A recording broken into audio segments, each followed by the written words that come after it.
Welcome to A Magical Life, Health, Wealth and Weight Loss. I'm your host, Magic Barclay, lead practitioner at Holistic Natural Health Australia and #1 best-selling author. In this podcast, I aim to give you practical tips on how to accelerate and sustain your health, increase your financial, spiritual and emotional wealth, and to look at something that haunts many of us needlessly, weight loss. Now, sit back and enjoy, because it is time for you to create and truly discover a magical life. Welcome back to A Magical Life. I'm your host, Magic Barclay, and today, John Mendez joins us.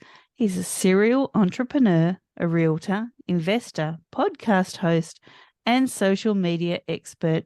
John is deeply passionate about helping other like-minded individuals achieve a life of abundance. Through the power of the mind and social media, John Mendez is empowering others to obtain financial freedom and build the lives they've always dreamed of living. Welcome, John. Hey, thank you so much for the opportunity. Super excited to be here and just super excited to, see where our conversation takes us. And I'm super excited that you're here also. I guess something I want to just come straight out of the box and ask you is, in a world where social media seems to tell us what's right, what's wrong, what's acceptable in society and what's not, how can we keep it at arm's length but also benefit from it? Yeah, so one of the things that I did that anyone can easily do. So one of the main platforms that I'm on is Instagram. Instagram has a nice feature that I love called mute. And so I literally muted everyone that's not in my Dream 100. And for anyone that doesn't know what that is, it's just my list of like top 100 people that I would love to eventually collaborate in the future with. Everyone who's not in that Dream 100 list or someone that inspires me locally, I just muted everybody because I don't have time to be seeing negativity. Your mental diet is far more important than whatever you consume physically because it all starts from the mind, from your head. So for me, became very conscious as to what I put in my head and what gets access to my mind. So I made sure to mute literally anyone, even if they were not posting negative stuff, but they were just posting like selfies or something. You're getting muted too. If it's not inspiring me or educating me or impacting me, you're getting muted. So that is the quick and easy way for anyone to start getting more value from their social media without being sucked into all the negativity and the wokeness and et cetera, that tends to go on. Oh my gosh, when you were saying that, I realized I've done that unintentionally. My Instagram is full of people like Cy Savage and Dr. Joe Dispenza, and then it's completely filled with Siberian cats and bush cabins. Absolutely craziness. That's an interesting mix, but yeah, whatever it is, as long as it's not negative. Totally.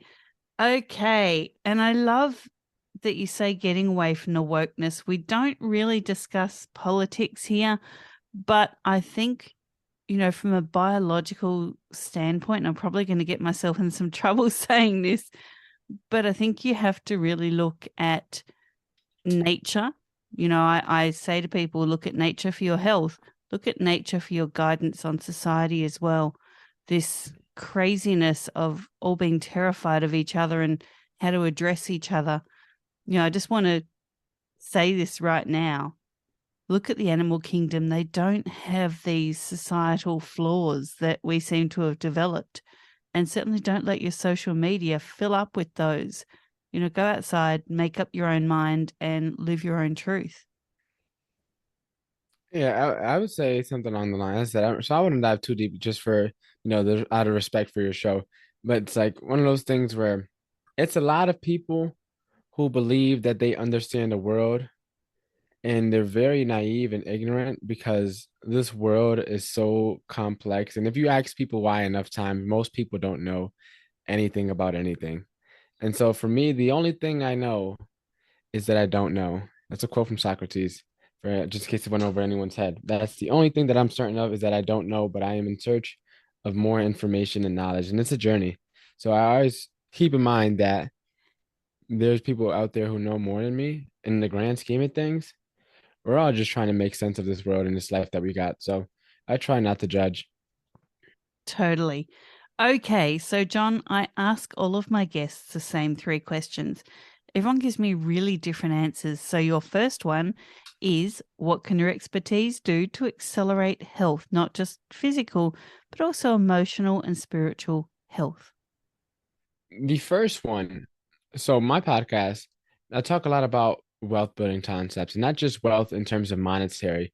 I talk about wealth in terms of the holistic approach, like wealth in all your areas of life is what I love to tell people. And for me, I got to see very early on in life. So I grew up in the projects. It was nine of us in a two-bedroom. My mother, she suffered from mental health issues. My father was absent most of my life. Grandparents immigrated here from Dominican Republic. So it's like we never had money growing up. We had Section 8, which is like government subsidies, and we had food stamps. So it's like money was always very tight in our lives. In our neighborhood, money was very tight as well. We live in the projects. We lived in a poor part of our neighborhood. And so for us, we knew poverty. That's all we knew. But going to public schools in the city that I was in, you would see some people that are living on the other side of town and they have multi-million-dollar properties. And one of my friends, I remember the opportunity he gifted me to go to the Hamptons, which is a part of New York where they have like FU money, I like to say, where everyone over there just has tons of money and they're all loaded. And I got an opportunity to see very early on in life what the absence of wealth can do to people and what an abundance of wealth can do for people. And so for me, I kept fast forward a little bit further on in my journey. Then I finally read the book Rich Dad Poor Dad, and it shifted my paradigm. It made me realize that these topics about money and finance and wealth, they weren't being taught in my school, they weren't being taught in my environment, but more importantly, they weren't being taught in my house. And so when I started my podcast, it was just like, man, I was very fortunate because I picked this up at what age 20, age 19 is when I first read Rich Dad Poor Dad. And so for me, I still think that if I've learned that stuff sooner, it would have helped me out so much. And almost, hey, I don't know how it's like over in your parts of the world, but in the States, almost two-thirds of Americans can't afford a $500 emergency expense. 8 out of 10 Americans are living paycheck to paycheck. So it's like the wealth building, the personal finance, the entrepreneurship stuff. It's like that can help you get freedom back in your life, or at least enough freedom for you're not literally struggling to make ends meet, and you can actually pay for, $500. It's not much money, but majority of Americans would be screwed over if life can, threw them a curveball. So I think money is good for the good that money can do, and it's definitely if you want to make a massive impact in your life you're going to need something to help fund it. So learning how to understand money, not to be, Bill Gates or the richest man alive, but just learning the game of money and to understand money so that you don't have to be scrapping ends, at the end of the month just to make it ends meet. It's very similar here in Australia. And leading into that, so, have the skills to make the money so that if there's a health crisis, you can pay for it. What are some top three tips to creating wealth that you have? So the first step is get around people that know way more than you and be a sponge.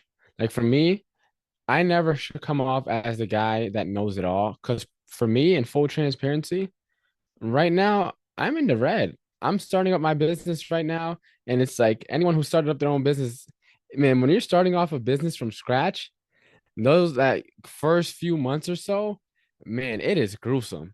It is brutal, and you have to tough it through. So the first step is getting around people that are smarter than you, because there's people that already have arrows in their back, meaning there's people who already went out to war already and came back alive. Find those people and figure out what they're doing in whatever industry you're in, get around them, learn from them, and follow their steps because you don't have to be the first one. You don't have to reinvent the wheel. Find the people who already did the work and learn from them because a smart man learns from his mistakes.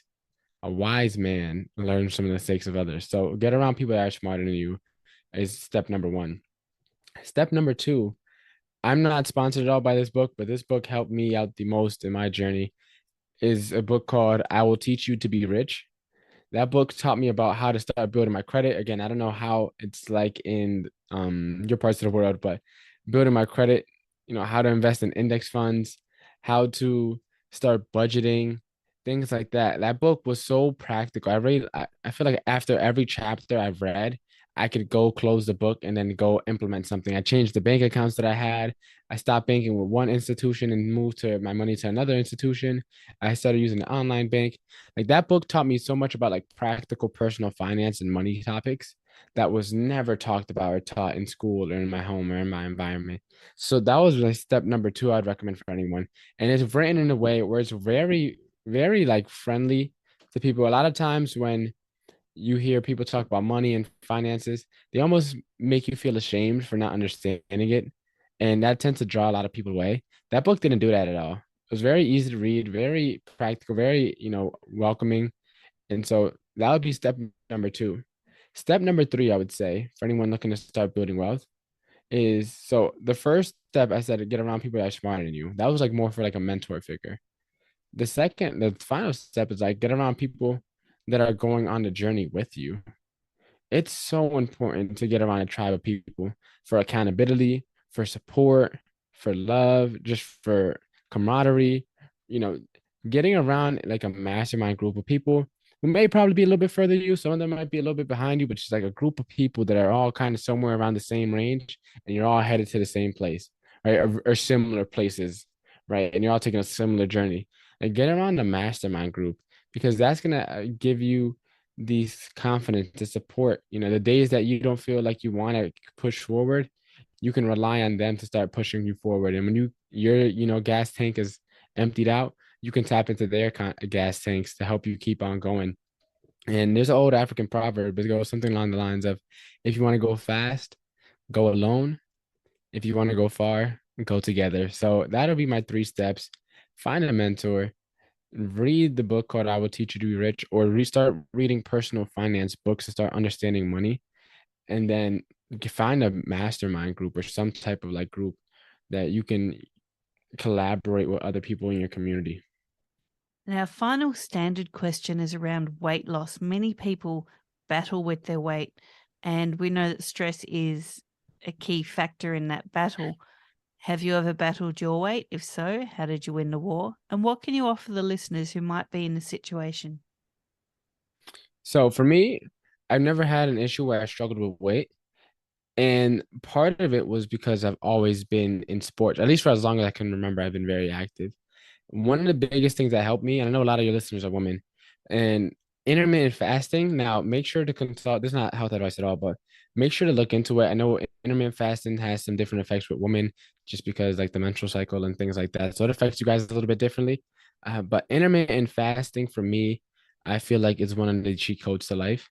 There's so many health benefits that come with intermittent fasting, and I think a lot of people when I think intermittent fasting, some of the common misconceptions that I tell people who are not really informed about it, it's like, oh, why are you skipping breakfast? It's, why are you starving yourself? And it's like, most people don't understand breakfast is two words, right? It's break fast. Because any prolonged duration of time where you go without eating is technically a fast. So sleeping is technically a fast. So when you eat breakfast, you're breaking your fast with the first meal of the day. So the time of the day that you eat isn't the most important. It's what you eat to break your first meal of the day. That is important. Whether that's at 9 in the morning, 7 in the morning, whether maybe it's you don't break your fast till 4 in the afternoon, whatever it is. I just make sure that I get my calories that I need to eat and consume within the day during my eating window. Now, I used to be very strict with it, and I was like, I'm only eating between 12 noon and 8 p.m. dinner, Eastern time. It's like anything outside of that, I wouldn't even look at food. But now that I'm in maintenance mode now, and now I can just like one day if I don't feel like fasting, I don't fast. And one day if I am, then I'll go push 24 hours. Sometimes I'll push a little bit further than 24 hours. I really go based off how I feel. But I didn't start doing that until after maybe 4 years of almost like rock solid discipline of intermittent fasting day in, day out. And what I would recommend to everyone else is find something that you can fit around your lifestyle. I hate dieting. I hate people telling me what I can and cannot do. So, but waiting for something is something that I don't mind. That's just me. That's just my natural personality. So I was like, the idea of fasting is like, okay, what you're telling me is I can eat the cookie, but I have to wait till 4 in the afternoon to eat the cookie. I could do that. But if someone were to tell me I can't eat cookies, I would feel upset because I see a good cookie, I'm gonna want to eat it. Right. So it's like knowing yourself and knowing something that you could apply. I argue with nutritionists back when I was in college. I argue with this nutritionist major, and it's like they're telling me how you gotta eat 6 meals and every, hour and a half, you gotta eat a small meal and break it up into portions throughout the day and drink water. And it's like we have jobs, we have businesses we're trying to run, we have families that we're trying to look after, we have hobbies, we have a personal life, we have date nights, we have all these different things. Who on earth has time to eat 6 meals a day at certain points in times in the day, every single day? I don't personally don't know anyone whose life is that routine where it's like they every single day can consistently eat. So for me, I was like, what's more realistic?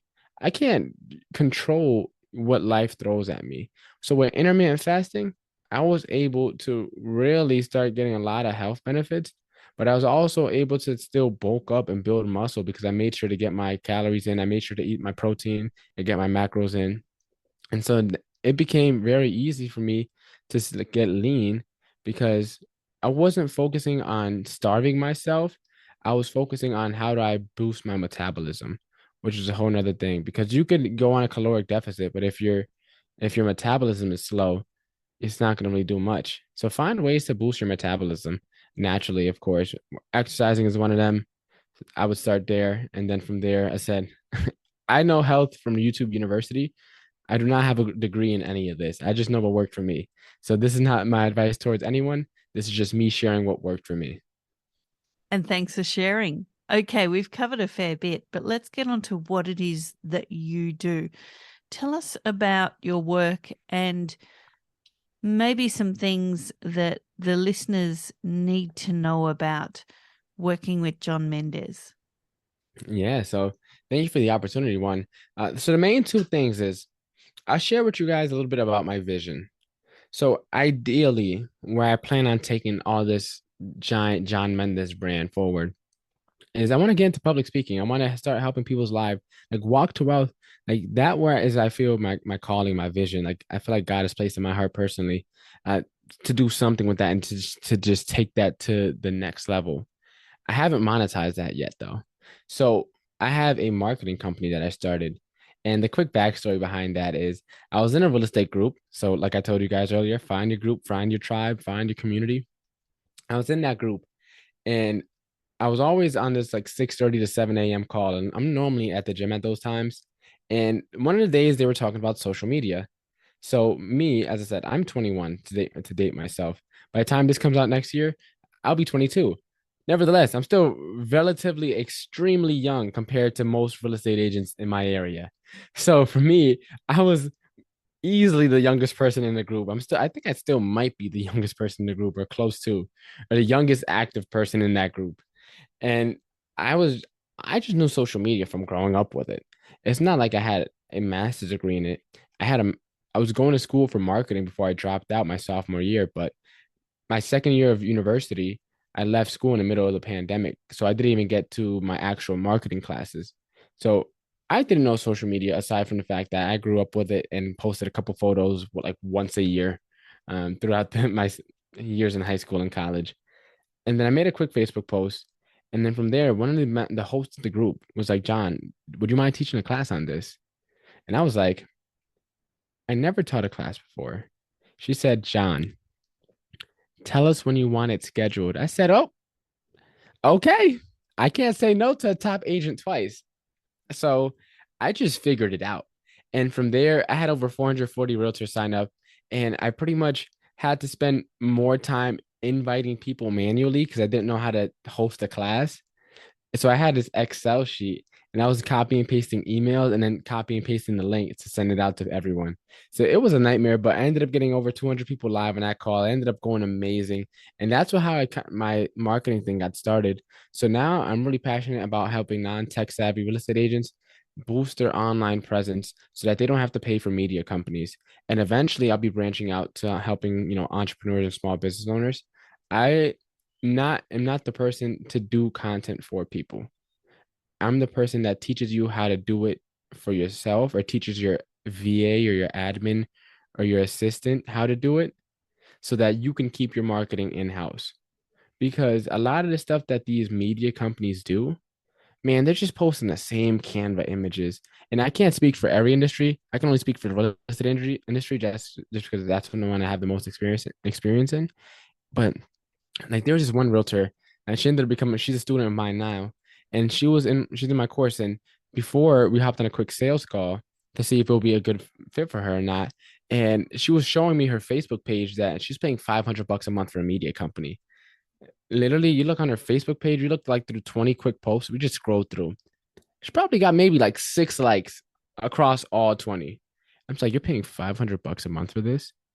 And on top of that, there was one post that was like, here's 3 easy to bake recipes to cook while you're at home. Like, what on earth does that have to do with anything related to her business? And they're probably posting those same exact posts to all their other clients. And there's like, man, we're doing them a great service. We're doing a good job. We're posting for them on their behalf. So many more seasoned people. They don't understand social media as well as the younger generations because, of course, you guys haven't grown up with it. But it's like, nevertheless, you still shouldn't be getting robbed of your hard earned money just because you don't understand it or just because you don't have the time to understand it. And a lot of these people that are more seasoned, that have more established businesses, it's like they hire out because they know they don't understand it. They know they don't have the time to understand it. And so it's like they'd rather have someone do it for them. So the people that are have these media companies, they do it for them, but they don't get any returns, but they're still posting every day. So it looks like they're doing something for them on their behalf that actually benefits them. So that's really my main mission, really, is just, as I said, the walk 12, that's where I really want to scale and take that to the moon. But for the time being, I'm doing both simultaneously. The marketing company is what's going to help fund my mission. So I'm using my expertise to monetize. And then my purpose right now is not being monetized. So I'm using my expertise to help fund my purpose so I can continue living at the podcast and to continue pushing that out to more people. Right now, I'm specifically targeting with real estate agents just because I'm getting it off the ground now. But as I continue to scale and grow and start getting more social proof, I said, all these things are just battle tested things that I've learned myself from posting tons of videos and getting burnt out and trying to keep up with all the algorithms. It's like, all right, how can I dumb this down to only the stuff that matters? Because a lot of stuff is just gibberish. Like, for example, oh, what's the best time to post? Who cares? Get the content out there. Like, so many people are stuck on things that don't matter. It's like, just get it out there. Figure out the rest later. Figure out how to edit it later. Figure out how to make it look nice and fancy later. You're not getting nothing out there. You're not going to get any return. So there's a quote I love that I end on this. It's you have to become a disaster in order for you to become a master. And so now I'm pretty much helping people become masters of this content creation and artificial intelligence and how to use AI so that they can keep their marketing in-house, save thousands of dollars per month, and save tens of hours, of their own time. I love it. You have to become a disaster to become a master. That is terrific. John, how can people get hold of you? Yeah. So the best way to get a hold of me would be to go to, if you need marketing help specifically, go to stopandstare.media, stopandstare.media /learn. There, I have tons of free marketing material. You can catch the replays to my classes that I teach. All the classes and stuff that I do is for free. The only thing I have that's cost money is the course. So all my content is on there for free. So go stopandstare.media /learn and just eat up all the marketing company. Start saving your money. Stop paying for these terrible media companies and start building your presence so that you can reach more people and impact more lives. And before we let you go, John, we love freebies. What can you offer the listeners and where can they find it? Yeah, so right now, for anyone that is looking to start their first business, if you go to bit.ly, bit.ly/walk number two wealth gift /walk to wealth gift, you can get my beginner's guide to entrepreneurship, the 4 businesses you must start in order to start your dream business. So that is my free gift to you guys. It's a free training that I pretty much collaborated with a guy that I know named Drew. He is a business strategist and he really helped break it down, and so that anyone, no matter where you are, can help start their entrepreneurship journey and break into the working for yourself instead of working for the man. Wonderful. John, thank you so much for your time today. Thank you so much for the opportunity. And listeners, thank you for your time. Please go ahead to like, review, share, and subscribe to this podcast. We appreciate every time that we see a new listener subscribed. And for now, go forth and create your magical life. Thanks for listening today. Please subscribe to hear future episodes, leave a review, and share this podcast. Drop us a line at A Magical Life Podcast on Facebook and let me know what you would like to know more about. You can find us on Instagram at Holistic Natural Health, that's holistic with a W, or at www.holisticnaturalhealth.com.au. That's where you'll access all sorts of articles, freebies, and more.